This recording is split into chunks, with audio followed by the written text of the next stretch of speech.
fact that there's always something new. A chimp always figures out something that you didn't think they would figure out, or figures out some kind of loophole to something.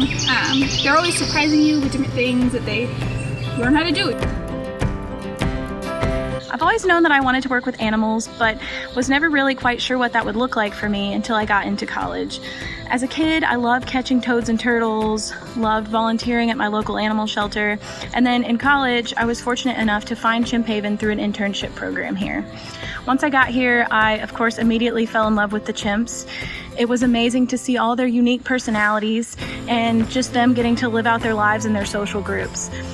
After my internship, I still had another year of college to go, so I went back to school, and then lucky for me, there was a position open after I graduated, and I came back to Chimp Haven and have been working here ever since. It's such a privilege to get to know and love the chimps, and it's one that I wouldn't trade for anything. My day starts, the intention of the morning is to get the chimps their breakfast, do an overall wellness check on everybody, and clean the chimp areas. So we like to feed them the breakfast outside, so hopefully they will move out to eat and we can get their bedrooms and clean them for them and put in any enrichment that we're going to give them that day if the behavior team is prepared. And then, as soon as we get everything squared away from them, they get let back in. It's nice to see the excitement of them seeing their enrichment or the fresh bedding and blankets or whatever else they get. So that's a good part of the morning. The afternoon, we have another round of meals that comes out for them that we make sure they get chow. And we also have to restock the bedding for the next day.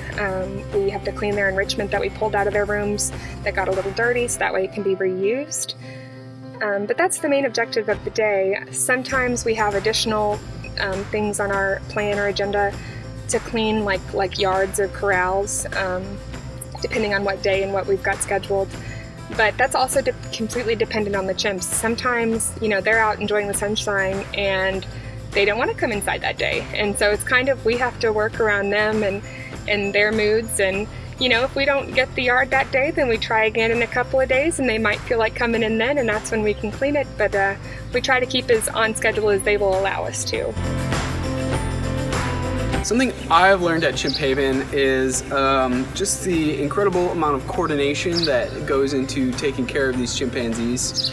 That's between care staff like myself, from the vet staff, from the behavior staff, and even from the chimps themselves. For instance, we might notice that a chimp is injured. We communicate that to the vet staff. And the vet staff comes to take a look at the chimps, and the chimps actually participate in their own medical behavior. So that coordination is something that helps make the sanctuary run smoothly.